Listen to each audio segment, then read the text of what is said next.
All right, guys, Nick Drosos. I got a question is, Nick, how do I set up a groin strike? So I'm gonna teach you guys 2 ways to set up a groin strike. It's a little bit of a cheap shot, but hey, in the street, anything goes, guys. But before we start, I just launched my brand new program, the Bob Fit program, Fighting Intensity Interval Training, over 12 lessons, 2 hours of Bob dummy workouts, including all these strikes, concepts, striking principles that you can do from home. So I'll put the link in the comment box.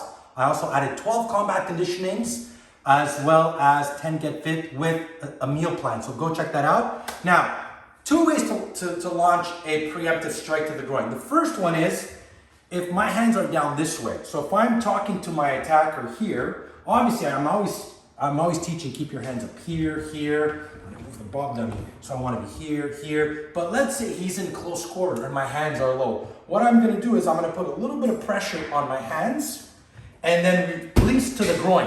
So from here, so as I'm looking at him and I'm talking, I release the hand and I go straight into the groin with this part here. So I'm gonna do a couple with power.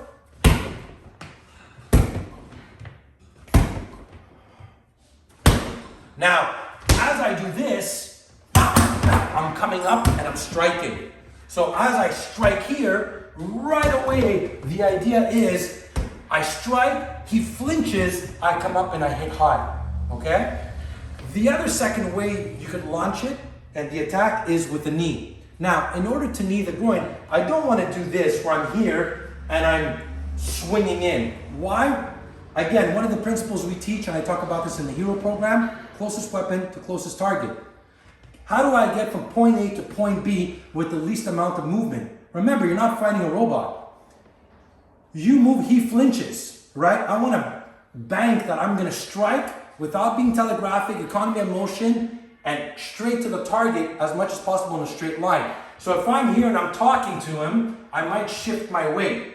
I'm going to shift my weight on my rear leg just to be able to, boom, launch this here. So if I, let's say, release, he's gonna flinch. If I'm here and I need to get into position, he's gonna flinch.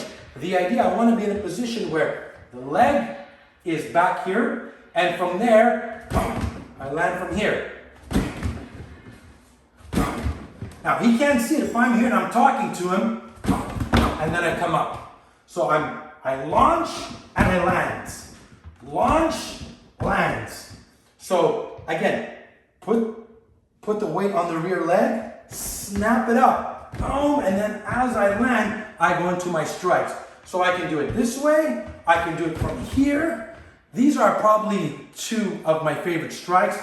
You could maybe do, again, always remember when you're striking, some of the principles that I teach. Closest weapon, closest target, economy of motion, non-telegraphic movement. Get to point A to point B in a straight line with the least amount of motion, right? So those are just one of the principles I teach. There's many of them. And instead of learning self-defense through memorized movements, you want to use these principles, and these principles can be applied in any situation. So I hope you guys enjoyed the video. If you want to learn more self-defense, go visit my website, nickjoseph.com. Stay safe and stand strong.